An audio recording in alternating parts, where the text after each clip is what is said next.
மரம் வெட்டுவதற்கிடையே மரம் உடலில் விழுந்த தொழிலாளி உயிரிழந்த சம்பவம் சோகத்தை ஏற்படுத்தியுள்ளது. ராஜகுமாரி இடமாற்றத்தில் ஏற்பட்ட விபத்தில்தான் செல்லார்கோவிலை சேர்ந்த சுபேஷ் ஆண்டனி என்பவர் உயிரிழந்தது. காலையில் ராஜகுமாரி இடமாற்றத்தில் விவசாயிடத்தில் மரம் வெட்டுவதற்கிடையேதான் மரம் சரிந்து விழுந்து டிம்பர் தொழிலாளியான சுபீஷ் மரணமடைந்தது. மரம் வெட்டுவதற்கிடையே ஏலத்தோட்டம் வழியாக நடந்து வந்து கொண்டிருந்த பினேஷின் மேல் மரம் விழுந்தது. தலையின் இடது பக்கத்தில் மரம் விழுந்து பலத்த காயமடைந்த பினேஷை உடனிருந்த சகோதரனும் மற்ற தொழிலாளிகளும் சேர்ந்து രാജാക്കാടിൽ ഉള്ള തനിയാർ മരുത്തുവമനയ്ക്ക് കൊണ്ടു சென்ற போதும் ഉയരെ കാപ്പാറ്റാൻ முடியவில்லை.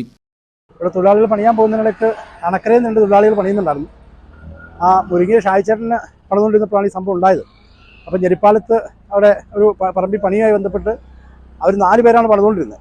4 പേരിൽ ഒരാൾ താഴെങ്ങാണ്ട് ഇറങ്ങിപ്പോയിട്ട് തിരിച്ചു കയറി വന്നപ്പോൾ ഇവർ തിരിച്ചു കയറി വരുന്ന ആളെ കണ്ടില്ല. അപ്പോൾ മരം വലിച്ച് താഴോട്ട് വീഴിക്കാൻ വേണ്ടി വീഴിച്ചപ്പോഴാണ് ഈ സംഭവം ഉണ്ടാകുന്നത്. അപ്പോൾ വീഴിച്ചത് നമ്മുടെ